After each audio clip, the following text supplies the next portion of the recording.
Students, आज मैं आपके सामने लेकर आया हूं पॉलिटिकल साइंस का सब्जेक्टिव क्वेश्चन। और इस तरह से आप लोगों को मैं टोटल 4 लेक्चर प्रोवाइड करूंगा सब्जेक्टिव क्वेश्चन को। और एग्जाम हॉल घुसने से पहले पहले मेरे दोस्तों आप लोगों को चारों लेक्चर को पूरा कंप्लीटली देख लेना है।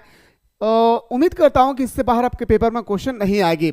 तो फाइनली देखिए मेरे भाई, और आप लोग रट्टा नहीं लगाएंगे, मैं बेहतर तरीके से आप लोगों को समझाने की कोशिश कर रहा हूँ।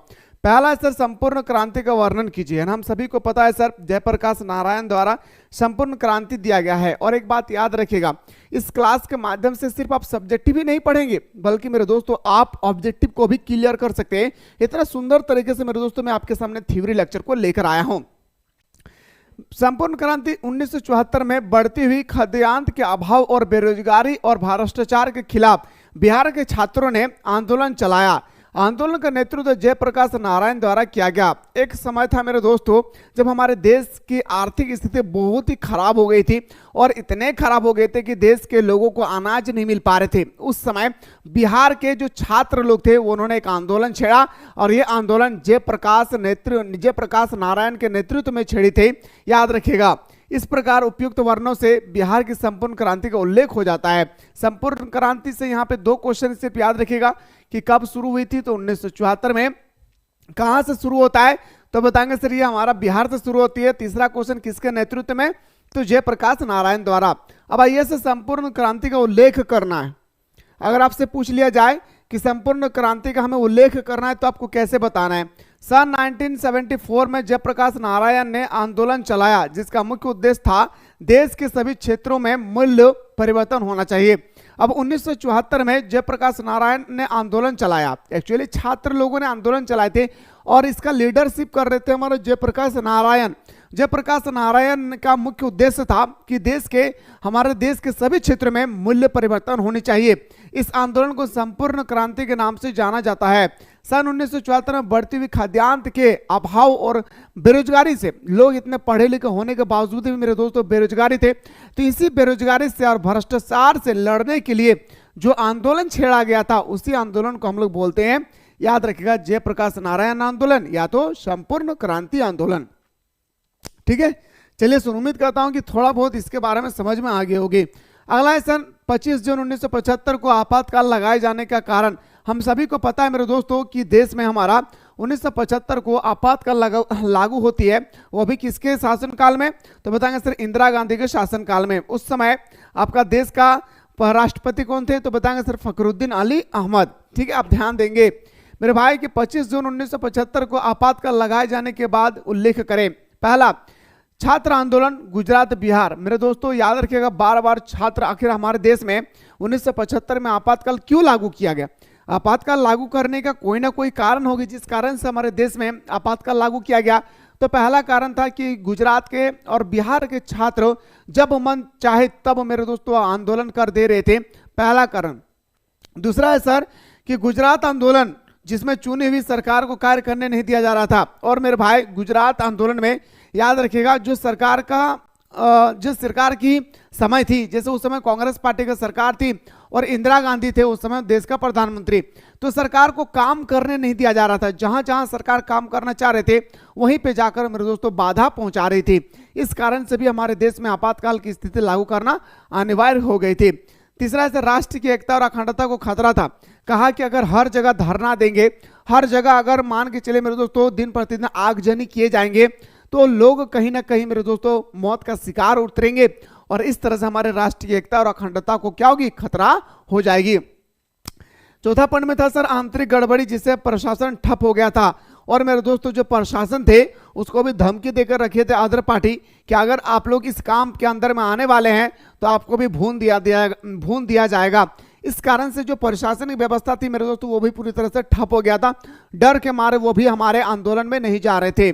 अगला है सर इलाहाबाद उच्च न्यायालय के निर्णय के संदर्भ में श्रीमती इंदिरा गांधी से इस्तीफा की मांग। अब मेरे दोस्तों लोगों ने कहा कि इंदिरा गांधी हटाओ, लोगों ने कहा कि अगर देश बचाना है तो इंदिरा गांधी हटाओ। और मेरे भाई इलाहाबाद याद रखिएगा, सबसे बड़ा हमारा हाई कोर्ट है इलाहाबाद। इलाहाबाद में ये तय किया गया कि किसी भी तरह से इंदिरा गांधी को हटाना है। इन सारे मुद्दों की वजह से हमारे देश में आपातकाल की स्थिति लागू किया गया, और मेरे दोस्तों यही हमारा मुद्दा था जिस कारण से आपातकाल लागू करने का भी निर्णय लिए गए थे। अब हमारे इंदिरा गांधी से रहा नहीं गया, उनका कहना था कि नहीं भाई हमें आपातकाल लागू करना ही होगा, इसके अलावा हमारे पास कोई रास्ता नहीं है। फाइनली हमारे 1975 में हमारे देश में आपातकाल लागू होती है। और किस कारण से लागू होता है, मैंने पांचों कारणों को बहुत ही सुंदर तरीके से आप लोगों को बताया है। अब आइए सर अगला पॉइंट पे आते हैं सर, श्रीमती इंदिरा गांधी ने आपातकाल की घोषणा किस प्रकार की, आखिर श्रीमती इंदिरा गांधी के अंदर में ऐसे कैसे भावना आ गई, ऐसे कौन से दर्द आ गया था, ऐसी कौन सी कष्ट आ गई थी जिसके कारण देश में आपातकाल की स्थिति लागू कर दिए। तो सुनिएगा, श्रीमती इंदिरा गांधी ने 25 जून 1975 को देश में आपातकाल की घोषणा करने के लिए तत्कालीन राष्ट्रपति फखरुद्दीन आली अहमद को मौखिक सलाह दी। अब मेरे भाई, आप देश में कोई भी प्रधानमंत्री अगर देश में आपातकाल लागू करना चाहेंगे तो उसके लिए सबसे पहले आपको राष्ट्रपति से परमिशन लेना होगा। आप बिना राष्ट्रपति के परमिशन से आप देश में आपातकाल नहीं लागू कर सकते। तो श्रीमती इंदिरा गांधी ने 1975 में देश के आपातकाल की घोषणा करने के लिए तत्कालीन राष्ट्रपति फखरुद्दीन आली अहमद को मौखिक सलाह दी, जिसको मानकर उन्होंने संविधान के अनुच्छेद 352 के तहत देश में आंतरिक गड़बड़ी के कारण आपातकाल की घोषणा की स्थिति कर दी। अब याद रखिएगा, आपातकाल की स्थिति के कौन सा अनुच्छेद में वर्णन किया गया है, 352 में। तो आपातकाल की स्थिति मेरे दोस्तों घोषणा कर दी हमारे श्रीमती इंदिरा गांधी ने 352 में। श्रीमती इंदिरा गांधी ने इसे फैसले के लिए मंत्रिमंडल की भी कोई औपचारिक बैठक नहीं की। आप देखिए, आप देश के प्रधानमंत्री है, आपके पास माना की पावर है, लेकिन आप जो लोकसभा के जो सदस्य है वो सदस्य को भी आप लोगों को बता देना होगा कि इस कारण से हमारे देश में हम आपातकाल लागू करना चाह रहे हैं, क्या आप लोग सहमत है। मेरे दोस्तों, ये भी बात हमारे इंदिरा गांधी ने नहीं पूछे किसी भी मंत्रिमंडल से, और उन्होंने मेरे दोस्तों क्या कर दिए, आपातकाल की स्थिति लागू कर दिए। इतने वो ऊब चुकी थी कि उसे मजबूरन हमारे देश में आपातकाल की स्थिति लागू करना पड़ा।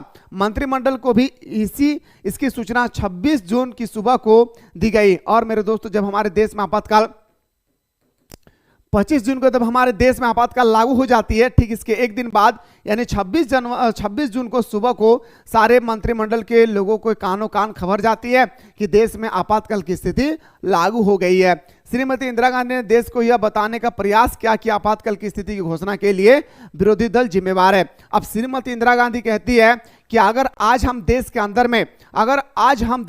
में आपातकाल की स्थिति अगर लागू किए हैं तो इसके जिम्मेदार विपक्ष पार्टी है। याद रखिएगा, इसके जो हमारे जनता पार्टी उस समय तो विपक्ष पार्टी है।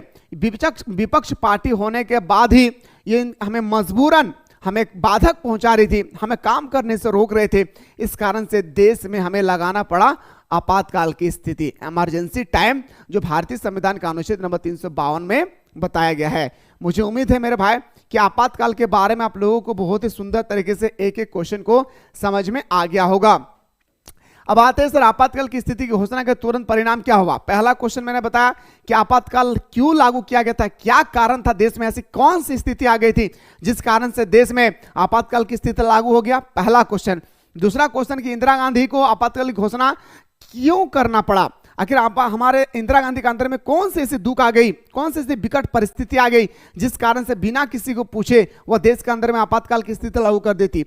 तीसरा क्वेश्चन याद रखिएगा कि आपातकाल तो लागू हो गया, आपातकाल लागू होने के बाद जब आपातकाल की छुटकारा हो गई तो देश में क्या परिणाम हुआ, सुनिए। नागरिकों के मौलिक अधिकार स्थगित हो जाते हैं। अब देश में आपातकाल की स्थिति अगर लागू कर देंगे तो हमारे नागरिक के जितने भी फंडामेंटल राइट्स है, मौलिक अधिकार है, याद रखिएगा ये मौलिक अधिकार हमारा अमेरिका के संविधान से लिया गया है, अनुच्छेद नंबर 14 से लेकर 35 तक इसमें वर्णन है, याद रखिएगा। तो हमारा याद रखना है कि जो हमारा नागरिक के जो मौलिक अधिकार है, नागरिकों का जो फंडामेंटल राइट्स है, इस राइट्स को मेरे दोस्तों आपातकाल की स्थिति में छीन लिया जाता है, ठीक है। दूसरा पॉइंट, देश का संघात्मक स्वरूप समाप्त हो जाती है और देश में मेरे दोस्तों आप किसी के साथ घूम नहीं सकते हैं, आप दो व्यक्ति से ज्यादा आप संघ बना करके आप घूम नहीं सकते हैं, जैसे धारा 144 लगती है, ठीक इसी तरह से हमारा इमरजेंसी भी टाइम लगता है। तीसरा, देश का प्रशासनिक स्वरूप एकात्मक हो जाता है। देश का प्रशासनिक स्वरूप क्या हो जाता है, एक तरफा हो जाती है। देश का जो हमारा प्रशासनिक स्वरूप है वो पूरी तरह से एक तरफा हो जाती है। ये हमारा कौन चलाएगा देश को, जब आपातकाल के लागू हो जाती है तो देश को हमारा चलाएगा सुप्रीम कोर्ट, ठीक है। चौथा पॉइंट से सभी प्रकार के आंदोलन पर पाबंदी लगा दी गई। अब जब हमारे देश में आपातकाल की स्थिति लागू हुई है तो आप कोई आंदोलन नहीं छेड़ सकते हैं, ना जयप्रकाश नारायण आंदोलन छेड़ सकते हैं बिहार से, ना गुजरात से आंदोलन छेड़ सकते हैं, ना दलित पैंथर से लोग आंदोलन छेड़ सकते हैं। अब कोई भी आंदोलन नहीं छेड़ सकते हैं, याद रखिएगा, ठीक है। 5वां पॉइंट था सर निवारक नजरबंदी कानून को लागू होना। याद रखिएगा, अब नजरबंदी कानून अगर किसी को चौराहे पर मिल जाए तो उठा करके जेल डाल दिया जाएगा। क्यों? क्योंकि आपको पहले ही वार्निंग दिया गया है कि देश के अंदर में आपातकाल लागू कर दिया गया है। अगला पॉइंट पाते हो सर सभी विषयों पर संसद को कानून बनाने का अधिकार है। अब कोई भी कानून बनाएगी जब कभी भी देश के अंदर में आपातकाल की स्थिति पैदा हो जाती है, जब कोई भी देश में आपातकाल की स्थिति आ जाती है, तो उस समय देश में कानून बनाने का सारा अधिकार हमारा पार्लियामेंट को होता है, हमारा संसद को होती है। ठीक है, अब आते हैं सर 7वां पॉइंट पे, राष्ट्रपति के हाथों में पूरे देश का शासन आ जाते हैं और इससे हमारे प्रधानमंत्री के हाथ में होती है देश। लेकिन जैसे आपातकाल की स्थिति लागू होती है तो इसका सारा बागडोर जो है मेरे दोस्तों, सारा डायरेक्शन देने वाले कौन हो जाते हैं? तो राष्ट्रपति हो जाती है। तो मेरे भाई याद रखिएगा, जैसे हमारे देश के आपातकाल की स्थिति की घोषणा हुई है उसके बाद ही ये हमारा परिणाम हुआ, जो आप अच्छी तरह से देख पा रहे होंगे। नेक्स्ट क्वेश्चन पे आते हैं सर, जनता पार्टी का गठन किस प्रकार हुई? हम सभी को पता है मेरे दोस्तों कि देश में आपातकाल स्थिति लागू होने के बाद एक नारा दिया गया था, जो इलाहाबाद यूनिवर्सिटी में इलाहाबाद हाईकोर्ट में कहा गया था कि किसी भी तरह से इंदिरा गांधी हटाना है, भाई देश बचाना है तो इंदिरा हटाओ। ठीक है, तो उस समय हमारा जनता पार्टी की सरकार बनती है। सुनिएगा, थोड़ा सा बहुत इंपॉर्टेंट क्वेश्चन है। आपातकाल 18 महीना तक चला, याद रखिएगा। 1975 में लागू होते हुए, सुनिए भाई, जून महीना में 1975, जून से जुलाई अगर मान के चलिए 6 महीना अगर काउंट करेंगे तो 1976 77 2 साल मान के चलिए लग रहा है मेरे दोस्तों, तो हमारा हो जा रहा है 1977 आ जा रही है। तो लगभग 18 महीना तक हमारे देश में आपातकाल की स्थिति चला। इसके बाद 1977 में 77 के जनवरी में सरकार ने चुनाव कराने का निर्णय लिया। अब देखिए, देश को चलाने के लिए तो राष्ट्रपति होने चाहिए, प्रधानमंत्री होने चाहिए। तो प्रधानमंत्री ही मेरे दोस्तों, उसके हाथ में कोई काम नहीं है, तो देश में प्रधानमंत्री होने चाहिए। तब लोगों ने डिमांड किया और राष्ट्रपति को भी लगने लगा कि नहीं भाई, अब हमें देश के अंदर में प्रधानमंत्री की चुनाव करना चाहिए। तो हमारा जो है सरकार 1977 के जनवरी में सरकार चुनने का निर्णय लिया और सभी नेताओं और राजनीतिक कार्यकर्ताओं को रिहा कर दिया। और जो बड़े बड़े नेताओं को जो आंदोलन कर रहे थे, उस नेताओं को उठा करके मेरे दोस्तों जेल डाल दिया गया था, उस नेता को रिहा कर दिया गया 1977 में। बड़े बड़े विपक्ष पार्टी एकजुट हुए और सारे बड़े बड़े विपक्ष पार्टी यानी कांग्रेस के विपक्ष में जो भी पार्टी थे वो सारे पार्टी एकजुट हो गए। याद रखिए, इधर कांग्रेस अकेला है भाई, है ना, इधर छोटा छोटा पार्टी था, सारा पार्टी क्या हो गया? एक हो गया। अब कांग्रेस को यहां पे हारना पड़ेगा। देखिए, सारा पार्टी विपक्ष पार्टी एक हो गए और जयप्रकाश नारायण के नेतृत्व में 1977 में एक नया पार्टी बना जिसका नाम था जनता पार्टी। अब मेरे दोस्तों, हमारे जयप्रकाश के नेतृत्व में एक नया पार्टी बनकर तैयार होती है 1977 में, जिससे हम लोग जनता पार्टी के नाम से जानते हैं। ठीक है, कांग्रेस में जो आपातकाल के विरोध में थे वो भी जनता पार्टी में शामिल हो गए। और कांग्रेस पार्टी में जो आपातकाल के विरोध में थे, देखिए मैं कांग्रेस पार्टी से हूं और मैं आपातकाल को बिल्कुल मैं कह रहा हूं कि इंदिरा गांधी ने जो आपातकाल लागू किए ना, ये गलत है। तो मेरे दोस्तों, मैं किसका सपोर्टर था? मैं था कांग्रेस पार्टी का। लेकिन आपातकाल की स्थिति लागू होने के कारण मैं उस पार्टी को छोड़ करके मैं कहां पे आ गया? जनता पार्टी में। याद रखिएगा, तो इस प्रकार मेरे भाई जनता पार्टी का गठन किया गया। एक क्वेश्चन और देखिए, याद रखिएगा मेरे भाई, जनता पार्टी की सरकार 1977 में किस प्रकार बनी? मैं दोनों क्वेश्चन को इसलिए लेकर आ रहा हूं क्योंकि ये क्वेश्चन आपके पेपर में D2 छपेगी, जैसे मैं आपको दिखा रहा हूं। चुनाव का नतीजा ने तो और भी चौंका दिया। अब जैसे हमारे 1977 में चुनाव हुई तो हम सभी को लगने लगा कि विपक्ष पार्टी एक हो गए और कांग्रेस पार्टी अलग है, तो कांग्रेस पार्टी को तो हार का मुंह देखना ही पड़ेगा। लेकिन इतना खतरनाक हार, इतना अजीबोगरीब हाल कि कांग्रेस ने कभी नहीं सोचा था कि मुझे इतना बुरी हार मिलेगी। ठीक है, तो कहता है कि चुनाव का नतीजा ने तो और भी चौंका दिया। पहली बार ऐसा हुआ 1947 के बाद, पहली बार ऐसे हमारे देश के अंदर में होती है जहां पे कांग्रेस पार्टी को इतने बड़ी झटका लगती है। पहली बार ऐसा हुआ कि कांग्रेस लोकसभा का चुनाव हार गई। पहली बार ऐसा हुआ कि कांग्रेस लोकसभा का चुनाव हार गई। कांग्रेस को लोकसभा की मात्र सीट कितना मिला? 154 सीट मिली। उसे 35% से भी कम वोट प्राप्त हुआ। 100 में 35% से भी कम वोट प्राप्त हुई। जनता पार्टी को अकेले 295 सीटों पर जीत मिली और इसके साथी दलों को मिलाकर 542 सीटों में से 330 सीट मिल गई। अकेले जनता पार्टी को 295 सीट मिली और जनता पार्टी के साथ जो भी विपक्ष पार्टी एकजुट हुए थे वो सारे पार्टी को मिला करके 542 में से 330 सीट मिल गई। इस प्रकार जनता पार्टी की सरकार बन गई। ठीक, इस प्रकार हमारा जनता पार्टी की सरकार बन जाती है। कांग्रेस को बिहार, यूपी, दिल्ली, हरियाणा, पंजाब में एक भी सीट ना मिली। राजस्थान और मध्य प्रदेश में एक एक सीट मिला। राजस्थान और मध्य प्रदेश में सिर्फ और सिर्फ क्या मिले, एक एक सीट मिला। इंदिरा गांधी रायबरेली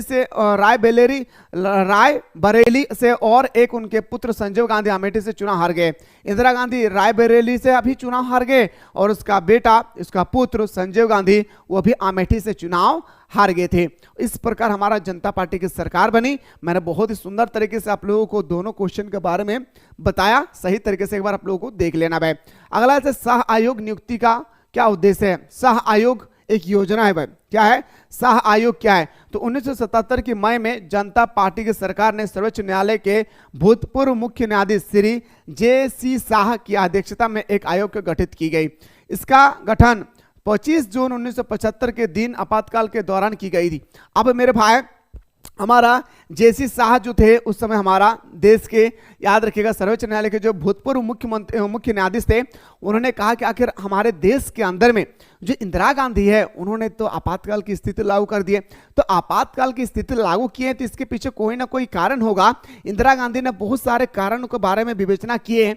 क्या आप सच में ये कारण सही है? जाओ, कुछ व्यक्ति को उन्होंने चुना और कहा जाओ देख कर आओ, क्या सच में ये कारण से हमारे देश में आपातकाल की स्थिति हुई, जिस कारण से लोगों को नियुक्ति किया गया था और जिस कारण से मेरे दोस्तों उस आपातकाल के बारे में जांच करने के लिए तैयार किया गया था, उसी आयोग का नाम था क्या हमारा सह आयोग। एक व्यक्ति के नाम से पड़ा है, ठीक है।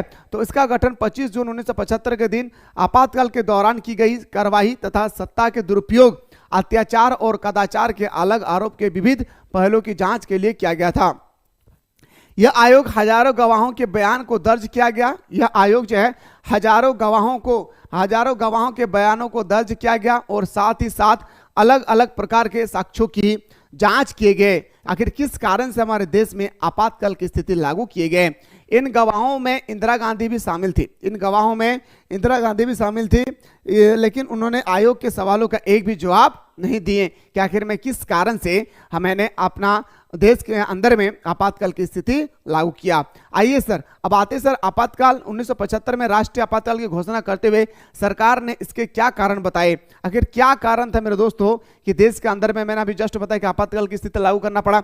अभी मैंने बहुत सारे कारणों के बारे में आप लोगों को बताएं, ध्यान से सुनिएगा। पहला, आपातकाल की स्थिति को घोषणा संविधान के अनुच्छेद 352 के तहत की गई, जिसका अर्थ है कि आंतरिक गड़बड़ी के कारण आपातकाल की स्थिति घोषणा की गई।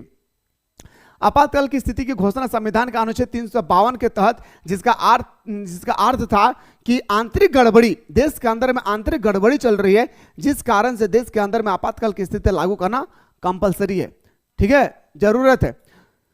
दूसरा पॉइंट था सरकार का कहना था कि सरकारों को सही से काम करने नहीं दिया जा रहा था। अब जो उस समय कांग्रेस पार्टी की सरकार थी, कांग्रेस पार्टी का कहना था कि सही तरीके से हम लोगों को काम करने नहीं दिया जा रहा है, जिस कारण से हम देश के अंदर में आपातकाल की स्थिति को लागू करते हैं।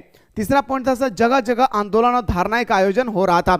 और मेरे दोस्तों, कभी बिहार से, तो कभी गुजरात से, तो कभी पंजाब से, तो कभी कहीं से मेरे दोस्तों आंदोलन हो रहे थे। और इस आंदोलन दिन प्रतिदिन और भयंकर बनते चले जा रहे थे, जिस कारण से लोगों को मौत का घाट भी उतार दिए गए थे। इस कारण से भी हमारे देश के अंदर में आपातकाल की स्थिति को लागू करना अनिवार्य हो गया था। अगला पॉइंट सर, अनेक क्षेत्रों में आंदोलन के कारण हिंसक घटना हो रही थी। अब जहां पे आंदोलन होगी वहां पे तो मारपीट होगा ही भाई। मारपीट होगी तो लोगों में खून खराबी होगा, लोगों को खून खराबी होगी तो मौत का घाट उतारना पड़ेगा। तो जगह जगह मेरे दोस्तों आंदोलन में क्या हो रही थी, हिंसक घटनाएं घट रही थी। पांचवा पॉइंट से, सेना और पुलिस को बगावत और विद्रोह के लिए उकसाया जा रहा था और बाल बार पुलिस को उकसाया जा रहा था। देखो, इंदिरा गांधी के बल पे मत आओ, अभी हमारे इंदिरा गांधी हटा देंगे, जल्दी से आप हमारे समर्थन में आ जाओ। कौन कह रहे थे? जनता पार्टी के जितने भी लीडरशिप थे। राष्ट्रीय एकता और अखंडता को खतरा हो रही थी। राजनीतिक अस्थिरता उत्पन्न कराने का प्रयास किया जा रहा था। कानून के शासन को खतरा उत्पन्न हो रही थी। कानून के जो शासन थे उनको क्या हो रहा था, खतरा उत्पन्न हो रही थी। अर्थव्यवस्था को संकट पहुंच रहा था। और हमारे देश के अंदर में दिन प्रतिदिन अगर हम लोग आंदोलन करेंगे, काम नहीं करेंगे, अगर काम हो रही है तो उसको बाधा पहुंचाएंगे, तो देश कभी आगे बढ़ेगी नहीं, तो देश क्या हो जाएगा, आंतरिक संकट आ जाएगी। तो वही हुआ था हमारा 1975 में। नेक्स्ट क्वेश्चन पे आते हैं सर। अगला क्वेश्चन है आपकी स्क्रीन पे, जन आंदोलन क्या है भाई? तो भारत में सन 1970 के दशक में विभिन्न सामाजिक वर्गों जैसे महिला, छात्र, दलितों और किसानों को लग रहा था कि लोकतांत्रिक राजनीतिक उनको उनकी जरूरतों और मांगों पर ध्यान नहीं दे रहे। देखिए मेरे भाई, हमारा देश क्या है? एक लोकतांत्रिक देश है। हमारा देश क्या है मेरे दोस्तों? हमारा देश एक लोकतांत्रिक देश है जहां पे सभी लोगों को समान नजर से देखा जाता है, कानून के नजर में, है ना भाई। लेकिन कुछ लोगों को लगने लगा, कुछ वर्गों को लगने लगा, जैसे हमारा महिला, छात्रों, दलितों और किसानों को लग रहा था कि लोकतांत्रिक राजनीतिक उनकी जरूरतों की मांग पर ध्यान नहीं दे रहे। इन लोगों का कहना था कि सरकार मुझ पर ध्यान नहीं दे रहे थे। इसको चलाते चलाते ये समूह सरकार के विरोध में आंदोलन चलाया। इसी चलते अब लोगों ने, महिला वर्ग है, गरीब वर्ग हो या मेरे दोस्तों दलित वर्ग हो या किसान वर्ग के लोगों ने इसी के विरोध में एक आंदोलन छेड़ दिया, जिस आंदोलन को हम लोग बोलते हैं क्या? जन आंदोलन। महिला आंदोलन पर एक वर्णन करें। महिला आंदोलन के बारे में आपको पूरा डिफिनेशन लिखना, इतना छोटा में काम चलने वाला नहीं है भाई। मैं थोड़ा सा हिंट दे रहा हूं। आप ताड़ी विरोध आंदोलन लिख सकते हैं, नर्मदा बचाओ, सॉरी नर्मदा नहीं होगा, ताड़ी विरोध आंदोलन लिख सकते हैं। इसके बाद आपका चिपको आंदोलन भी लिख सकते हैं कि कैसे महिलाओं ने भूमिका निभाई। तो भारत में महिला आंदोलन की शुरुआत स्वतंत्रता के पहले से ही है। हाँ, जब हमारे देश आजाद नहीं हुई थी तब से महिलाएं आंदोलन कर रही है। जब हमारे देश आजाद नहीं हुई तब से हमारे महिलाएं मेरे दोस्तों आंदोलन पर हिस्सा ले रही थी। इनमें कस्तूरबा गांधी आदि नाम है, परंतु आजादी के बाद ममता बनर्जी, सुषमा स्वराज आदि का नाम आता है। इनका मुख्य उद्देश्य महिलाओं के अधिकार के लिए लड़ना। महिला आंदोलन का मतलब होता है कि जिस तरह से मर्द को अधिकार दिया गया हमारे संविधान में, वैसा ही हमें भी अधिकार देना चाहिए। जैसे महिलाओं को चुनाव में लड़ने का अधिकार है, वैसे हमें भी चुनाव में लड़ने का अधिकार देनी चाहिए, ताकि उन्हें शोषण और उत्पीड़न से बचाया जा सके। ताकि हमारे अंदर में जो शोषण हो रही है और जो उत्पीड़न हो रहा है, हम उन सारी चीजों से बच सके। आखिर महिला आंदोलन क्या है मैं बता रहा हूं, थोड़ा सा वेट कीजिए। नेक्स्ट क्वेश्चन पे आते हैं सर, चिपको आंदोलन क्या है? हम सभी को पता है मेरे भाई चिपको आंदोलन के बारे में। उत्तराखंड में कुछ गांवों से 1970 के दशक में एक आंदोलन शुरू हुआ जिसे चिपको आंदोलन कहते हैं। कहां से? उत्तराखंड के, याद रखिएगा। उत्तराखंड में कुछ गांवों से 1970 के दशक में एक आंदोलन शुरू हुआ जिसे चिपको आंदोलन कहते हैं। जिसे क्या कहते हैं मेरे भाई? चिपको आंदोलन कहते हैं। इसका मुख्य उद्देश्य पेड़ को काटने से बचाना था। इसका मुख्य उद्देश्य क्या था मेरे दोस्तों? चिपको आंदोलन का जो मेन पॉइंट था, मिडिल पॉइंट था, उनका कहना था कि पेड़ों को काटने से बचाना है। क्या करना है? पेड़ों को काटने से बचाना है। यह आंदोलन सुंदरलाल बहुगुण के नेतृत्व में लड़ा गया। यह किसके नेतृत्व में? तो बताएंगे सर, सुंदरलाल बहुगुण्य के नेतृत्व में यह आंदोलन लड़ा गया था और गांवों की सभी महिलाओं और पुरुषों पेड़ से चिपक गए थे, इसलिए इस आंदोलन का नाम चिपको आंदोलन रखा। जैसे मेरे दोस्तों कारीगर लोग आए और पेड़ को जैसे काटने के लिए जा रहे थे, तो गांव के सारे महिलाएं और पुरुष दोनों मेरे दोस्त मिलकर पेड़ को इस तरह से पकड़ ले रहे थे, पेड़ पे अंदर में चिपक जा रहे थे। इसी कारण से हमारे आंदोलन का नाम पड़ा है चिपको आंदोलन। दलित पैंथर कौन है मेरे भाई? उनके द्वारा उठाए गए कदम कौन सी है? देखिए मेरे भाई, दलितों पर आज भी जो है शोषण हो रही है। दलितों पर पहले से, जब हमारे देश आजाद हुई थी उससे पहले भी और इसके बाद भी और आज भी जो दलित लोग हैं उस पर अत्याचार किए जा रहे हैं, है ना भाई। तो वही कह रहे हैं कि दलित पैंथर्स कौन थे, उनके द्वारा उठाए गए कदम क्या है? पहला, जाति प्रथा पर आधारित भेदभाव को समाप्त करने के लिए उनका पहला उद्देश्य था, अरे भगवान ने आपको भी बनाया, भगवान ने मुझे भी बनाया, फिर हम लोग डिफरेंट क्रिएट क्यों कर रहे हैं? फिर हम लोगों को आप नीचे स्तर से क्यों देख रहे हैं? हमें भी उतना अधिकार मिलना चाहिए जितना आपका अधिकार है। पहला उनका यही था कि जातिवाद को खत्म करो। जातिवाद के अंदर में जो भेदभाव है, जैसे कोई ब्राह्मण होती है ना मेरे भाई, वो हमारे लोअर कास्ट के जो एससी होती है उससे दूर रहता है ना, वो इंसान नहीं है भाई, सच कह रहा हूं। आप कोई भी कास्ट से रहिए, हिंदू, मुस्लिम, सिख, ईसाई, किसी से भी है, जब मनुष्य से घृणा करने लगे तो आप यकीन मानिए वो इंसान नहीं है, जानवर से भी बदतर है। इस चीज को याद रखिएगा। तब जाति प्रथा पर आधारित भेदभाव को समाप्त करने के लिए दूसरा सर आरक्षण के कानून तथा सामाजिक न्याय के कदम उठाना है। और उन लोगों का कहना था कि हम लोगों को कुछ क्या करना चाहिए? आरक्षण प्रदान करने चाहिए। एक्चुअली मैं बताऊंगा कि दलित पैंथर्स है क्या, थोड़ा सा बात सुन लीजिए भाई। नर्मदा आंदोलन पर एक टिप्पणी लिखी। नर्मदा एक नदी है भाई, यस या नो? तो नर्मदा बचाओ आंदोलन पर एक टिप्पणी लिखी। देखिए मेरे भाई, गुजरात में है हमारा नर्मदा बचाओ आंदोलन, उस पर एक बांध बनाया जा रहा था, ठीक है। उस पर एक क्या बनाया जा रहा था मेरे भाई? सरदार सरोवर परियोजना, एक बांध बनाया जा रहा था और उस बांध को बनाने के लिए काफी पेड़ों को काटा जा रहा था, ठीक है। और वहां के लोगों का कहना था कि आप पेड़ को ना काटे, अगर पेड़ को काटते हैं तो आप जो पानी से बिजली पैदा करेंगे तो इस इलाके के सारे लोगों को बिजली फ्री में मिलना चाहिए।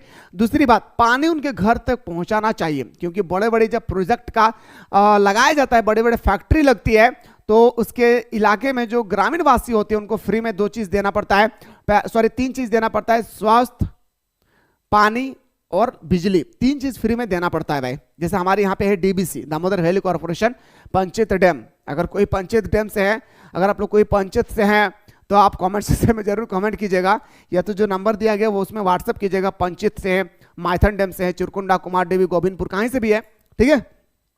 तो नर्मदा आंदोलन की शुरुआत गुजरात से हुआ था। नर्मदा आंदोलन की जो शुरुआत होती है वो कहां से होता है? गुजरात से होता है। जब नर्मदा नदी में सरदार सरोवर बांध बन रहा था, जब नर्मदा नदी पर सरदार सरोवर बांध बन रहा था, कहां पे? नर्मदा नदी पर जब हमारा सरदार सरोवर बांध बन रहा था, तो तब मेधा पाटकर ने सरकार के खिलाफ आंदोलन चलाया। तब मेधा पाटकर, मेरे दोस्तों कभी कभी क्वेश्चन आता है कि नर्मदा बचाओ आंदोलन का नेतृत्व किसने किया था? मेधा पाटकर। तब मेधा पाटकर ने सरकार के खिलाफ आंदोलन चलाया, क्योंकि यह बांध बहुत ऊंचा था, क्योंकि यह बांध जो है काफी ऊंचे थे, जिसके कारण बहुत से गांव उजाड़ गए थे। और इसी के कारण मेरे दोस्तों जब हम बांध बनाते हैं तो बहुत सारे गांव को भी उजाड़ दिया जाता है, ताकि कुछ दिन अगर कभी जाकर अगर बांध टूट जाए तो पानी मेरे दोस्तों चारों तरफ फैल जाएगी, तो गांव कहीं डूब ना जाए, इस कारण से गांव को उजाड़ दिया जाता है तथा भूमि नदी में मिल गया। इसी आंदोलन को नर्मदा बचाओ आंदोलन कहते हैं, ठीक है। चलिए सर, अगला क्वेश्चन पे आता हूं सर। मंडल आयोग का गठन क्यों किया गया? इसकी क्या सिफारिश थी? मंडल कमीशन। देखिए मेरे भाई, मंडल आयोग का गठन अन्य पिछड़े वर्गों के हितों के लिए किया गया। जैसे हमारा दलित पैंथर्स थी, ठीक उसी तरह से है। तब मंडल आयोग का गठन अन्य पिछड़े वर्गों के हितों के लिए किया गया था। इसकी निम्नलिखित सिफारिश थी। इसका क्या सिफारिश था मेरे भाई? पहला सिफारिश था पिछड़ी जातियों को सरकार संस्थाओं में 72% आरक्षण प्रदान किया जाए। इनका कहना था कि हमारा कास्ट के लिए 27% का आरक्षण प्रदान करे। किसका कहना था? मंडल कमीशन का, ठीक है। अन्य पिछड़े वर्गों के लिए भूमि सुधार किया जाए, और हम लोगों के जो भूमि को छीना गया है वो भूमि पर सुधार किया जाए। तीसरा पॉइंट था सर, अनुसूचित जाति के तहत पिछड़े वर्गों को पिछड़ा जाति में शामिल किया जाए। और अनुसूचित जाति, याद रखिएगा मेरे दोस्तों, अनुसूचित जाति की तरह पिछड़ा वर्ग को पिछड़े जाति में शामिल किया जाए। मंडल कमीशन के बारे में मैं डिटेल्स में थोड़ा सा आप लोगों को बता रहा हूं, थोड़ा सा ध्यान देंगे। अब आते हैं ताड़ी विरोध आंदोलन। क्या है? शराब आंदोलन। तो यह आंदोलन आंध्र प्रदेश के नल्लोर जिला से शुरू होता है। ये मेरे दोस्तों आप ही बताइए, जो महिला होती है मेरे दोस्तों, उसका हस्बैंड जब पी के चले आते हैं तो वो दिन में ही तारा नजर आता है ना भाई? अरे शराब से बेहतर है कि आप, क्या बोलूंगा भाई, टॉयलेट पी लीजिए। कितना गंदा है भाई। माँ बाप कितना आस से आपके घर में एक बेटी को 18 साल पालने के बाद आपके घर तक पहुंचाते हैं। अरे औकात नहीं है हम लोगों का, हमारे अंदर में इतनी कैपेबिलिटी नहीं है कि हम 100 दिन का अगर बकरी कोई पाल लेते हैं, उसको जब हम लोग काटने जाते हैं तो आंख से आंसू आ जाता है। 20 दिन का मुर्गा, 40 दिन का मुर्गा जब हमारे पास मेरे दोस्तों रहते हैं और उस मुर्गा को इतना लगाव हो जाती है, जब उसको काटते हैं तो आंख से आंसू हो जाता है। अरे वो बाप को तारीफ करो मेरे दोस्त, जिन्होंने 18 से 20 साल की एक लड़की को पाल पोस कर बड़ा करते हैं, और उस लड़की को दिखाते भी नहीं है कि आपको मैं यहां शादी दे रहा हूं। सिर्फ बताया जाता है कि आपका घर द्वार अच्छा है, वह इंसान कैसा है यह भी पता नहीं चल पाते। और जब उनको शादी दे दिए जाते हैं तो बाद में पता चलता है कि ये लोग शराब पीते हैं। कितना अफसोस की बात है मेरे दोस्त, पूरे माँ बाप ने पूरी जिंदगी को बेचकर आपके साथ आपके डिमांड को पूरा किया, आपसे शादी दिए, और आप क्या कर रहे? शराब पीकर उनको अत्याचार कर रहे। शर्म होनी चाहिए मेरे दोस्त ऐसे इंसानों को, और मुझे पूरा विश्वास है कि आप नहीं करेंगे, है ना भाई? क्योंकि आप पढ़ा लिखा इंसान है भाई, आप तो करेंगे ही नहीं, आप और 2 लोगों को समझाएंगे, मुझे पूरा उम्मीद है भाई, है ना? तो ताड़ी विरोधी आंदोलन के बारे में बात करते हैं। यह आंदोलन आंध्र प्रदेश के नल्लोर जिले से शुरू हुआ, क्योंकि वहां के पुरुषों के द्वारा शराब सेवन बहुत हो रहा था। अब पुरुष लोग शराब पी कर चले आ रहे थे, और मेरे दोस्तों दिन में ही बोल रहा तारा इस तरह से बोल रहे थे भाई, आज ही बोल रहा था मेरे दोस्तों। और लड़कियों पर अत्याचार किए जा रहे थे, अपने वाइफ पर वो लोग क्या कर रहे थे? मारा पीटा कर रहे थे। तब महिलाओं ने, गांव की महिलाओं ने एकजुट हुआ, पर चलो मेरे दोस्त, ताड़ी पीने वालों को बाद में मारते हैं, पहले जो ताड़ी बनाता है ना उसको पर मार किया है। जो ताड़ी पीता है उसको बाद में मारेंगे, जहां पे ताड़ी बन रहा है सबसे पहले वहीं पे जाकर हम लोग हमला करेंगे। तो बहुत सारे जो महिलाएं थे वो इकट्ठा हो गए, ठीक है, बहुत उसके बाद जिसके कारण महिलाएं उत्पीड़न का शिकार हो रही थी। इसलिए महिलाओं ने ताड़ी की बिक्री के खिलाफ आंदोलन चलाया, जिसमें 5000 गांव की महिला शामिल थी। 5000 महिलाएं शामिल हो गए और मेरे दोस्तों वहां पर जाकर आक्रमण कर दिए जहां पर ताड़ी बनाया जा रहा था। इसी आंदोलन को ताड़ी विरोधी आंदोलन कहते हैं। मुझे उम्मीद है मेरे भाई कि ताड़ी विरोधी आंदोलन के बारे में और डेफिनेशन के साथ आप लोग लिख सकते हैं। आइए सर अगला क्वेश्चन पे आता हूं। क्वेश्चन नंबर नेक्स्ट पे है मेरे भाई कि ऑपरेशन ब्लू स्टार के प्रमुख कारण क्या है। मैंने आप लोगों को बहुत ही सुंदर तरीके से बताया था, याद रखिए ऑपरेशन ब्लू स्टार कब होती है, 1984 में, ठीक है। ये मैंने बहुत ही सुंदर तरीके से आप लोगों को कल बताया था। इसके बारे में मैं नहीं बताना चाह रहा हूं क्योंकि यहाँ पे टाइम पास होगी, क्योंकि 4 लेक्चर में प्रोवाइड किया गया भाई। पूर्वोत्तरी के 7 राज्यों का नाम पूछा जाएगा तो अरुणाचल प्रदेश, असम, मेघालय, मणिपुर, त्रिपुरा, मिजोरम, नागालैंड। याद रखिएगा ये हमारा 7 को है जो हमारा क्या है मेरे दोस्तों, पूर्वोत्तरी राज्य है, जिसे हम लोग 7 बहन या 7 सिस्टर कहते हैं। थोड़ा सा डीपली क्वेश्चन बता रहा हूं, उसको गौर कीजिएगा क्योंकि ये 2022 का पूछा हुआ क्वेश्चन है। 22 किलोमीटर लंबी एक पतली सी सड़क इस इलाके को भारत से जोड़ती है। यह इलाका भारत के लिए एक तरह से दक्षिण पूर्वी एशिया का प्रवेश द्वार है। अगर आपसे पूछा जाएगा मेरे भाई दक्षिण पूर्वी एशिया का प्रवेश द्वार कौन सा है, तो बताएंगे सर भारत का पूर्वी पश्चिम में, ठीक है, सॉरी पूरब में, ठीक है। नागालैंड को 1963 में राज्य बनाया गया। नागालैंड को 1963 में राज्य बनाया गया। मणिपुर, त्रिपुरा, मेघालय 1972 में राज्य बने और वही मिजोरम और अरुणाचल प्रदेश 1987 में राज्य का दर्जा मिला। ये आपको याद रखना है, ठीक है। आइए सर अगला क्वेश्चन पे आते हैं। क्वेश्चन नंबर नेक्स्ट है सर, भूमंडलीकरण पर भारत का क्या समीक्षा रहा। दलित आंदोलन के बारे में तो अभी मैंने जस्ट बताया मेरे भाई। भूमंडलीकरण के बारे में अभी हम लोग को डिफिनेशन देना भाई, अभी हम लोग को पढ़ना है। गोधरा कांड के बारे में गुजरात में हुआ था ट्रेन में 2002 में गोधरा स्टेशन में मुस्लिम बालकों के द्वारा ट्रेन में राम भक्तों को जीवित जलाने की घटना थी। मुस्लिम बालकों के द्वारा, मुसलमान बालकों के द्वारा, मुस्लिम संप्रदाय के लोग के द्वारा ट्रेन में भक्तों को, राम के भक्तों को या मेरे दोस्तों भक्तों को बिल्कुल ट्रेन में जला दिया गया। इसी नाम को गोधरा कांड कहते हैं। 1989 के चुनाव में मुख्य उद्देश्य क्या था। अब 1989 के चुनाव का मुख्य उद्देश्य क्या थे सुनिएगा। 1989 के चुनाव में राजीव गांधी के नेतृत्व में कांग्रेस की सरकार बनी। कांग्रेस पार्टी पूरी तरह से 1969 को टूट गई थी। 1969 को कांग्रेस पार्टी पूरी तरह से टूट गई थी मेरे दोस्तों, लेकिन याद रखिएगा हमारा फिर से कांग्रेस पार्टी बनती है 1989 को, और उस समय जो हमारा इसका नेतृत्व करते हैं वो हमारा इंदिरा गांधी के बेटा राजीव गांधी ने सरकार बनाई कांग्रेस पार्टी का फिर से, जिसे कांग्रेस को 415 सीट मिले। एक समय था मेरे दोस्तों कांग्रेस पार्टी को 1977 में पूरी तरह से हारने का मुंह दिखना पड़ता है। जनता पार्टी की सरकार बनती है, जनता पार्टी को फिर से पछाड़ देते हैं और अपना अस्तित्व फिर से दबदबा को जारी रखता है। लेकिन धीरे धीरे सरकार का ग्राफ गिरता गया। राजीव गांधी की सरकार में रहते वित्त मंत्री श्री विश्वनाथ प्रताप सिंह रिश्वत लेने की चर्चा में आ गए। अब देखिए मेरे भाई, कहा जाता है ना मेरे दोस्त, जो जितना ऊपर उठता है उसको नीचे भी उतरना पड़ता है। वही हुआ हमारा राजीव गांधी के साथ। राजीव गांधी जैसे चुनाव जीत गए, चुनाव जीतने के बाद उसके ग्राफ जो है लोग इसको धीरे धीरे गिराने लगे। क्यों? क्योंकि मेरे भाई उस समय जो वित्त मंत्री थे, याद रखिएगा, उन्होंने घूस ले लिया भाई, किसी चीज में रिश्वत ले लिए, घूस ले लिए। जैसे अभी रेलवे का, एसएससी का सीट बिकता है ना भाई, 5 लाख 10 लाख, वही घूस ले लिया, ठीक है। और घूस लिया तो लिया, चर्चा में भी आ गए। इससे वो ना केवल अपने पद से ही त्याग पत्र दिया बल्कि कांग्रेस से भी त्याग पत्र दिया।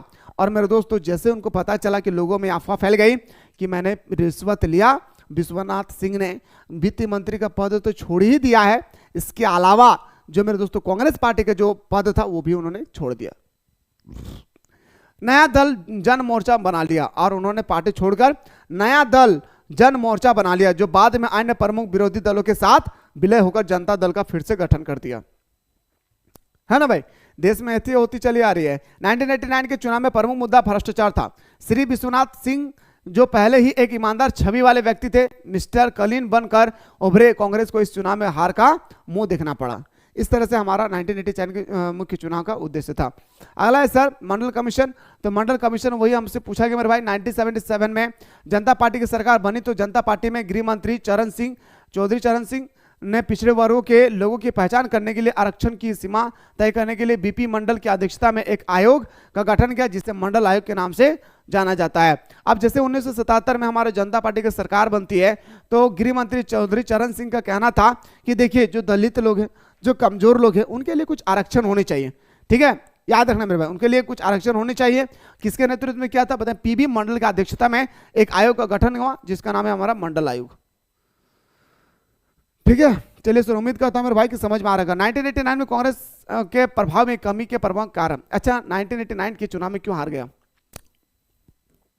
कांग्रेस पार्टी, 1999 के चुनाव में क्यों हार गए, इसके पीछे कोई ना कोई कारण होगा जिस कारण से हमारे चुनाव हार गई थी। सुनिएगा, पहला करिश्मा और अनुभवी नेता का अभाव, कांग्रेस पार्टी में इतने दिग्गज नेता पार्टी छोड़ता हुआ नजर आ रहा था, और जब पार्टी छोड़ दिया जाएगा तो आप कमजोर हो जाएंगे। जैसे आपने किसी लड़की से प्यार किया या कोई लड़का से कर रहे, जब बॉयफ्रेंड गर्लफ्रेंड आपस में मिलजुल कर रहते तो उसका ताकत दुनिया के कोई ताकत नहीं रोक सकती, इतनी ताकत होती है। लेकिन जैसे एक दूसरे को छोड़ता हुआ नजर आते हैं मेरे भाई, दोनों मेरे दोस्तों लड़खड़ाने लगता है, ऐसा लगने लगता है मेरे दोस्तों कि मरा हुआ लाश है, ठीक है। वही है यहाँ पे कि करिश्मा और अनुभवी नेता का अभाव हो गया, कांग्रेस में गुटबाजी हो गई, कांग्रेस नेता आपस में बात करने लगा कि चलो कांग्रेस पार्टी से निकल जाते हैं और एक नया पार्टी का निर्माण करते हैं भाई, ठीक है। विश्वनाथ प्रताप सिंह का करिश्माई नेता और ईमानदारी की छवि आ गई। विश्वनाथ जो हमारा वित्त मंत्री थे वो एक अच्छा ईमानदारी नेता के रूप में बाहर आ गए। गैर कांग्रेसी दलों का संगठन हो गया, कांग्रेस के शासन में भ्रष्टाचार मुद्दा हो गए, क्षेत्रीय दलों का क्या हो गया, बढ़ता हुआ प्रभाव हो गया, क्षेत्रीय दलों का बढ़ता हुआ प्रभाव हो गए। इन सारे कारणों से मेरे दोस्तों हमारा कांग्रेस पार्टी की पूरी तरह से हार हो गई। और मेरे भाई ये हमारा 1890 कांग्रेस में चुनाव जब हारी थी, इसके बारे में यही हमारा आंसर होगी। फिलहाल मेरे दोस्तों मुझे उम्मीद है पूरा बेहतर तरीके से समझ में आ गया। अगला वीडियो में लेकर आऊँ इसका सेट 2, तब तक आप लोग स्वस्थ रहे, मस्त रहे, पढ़े मस्त रहे।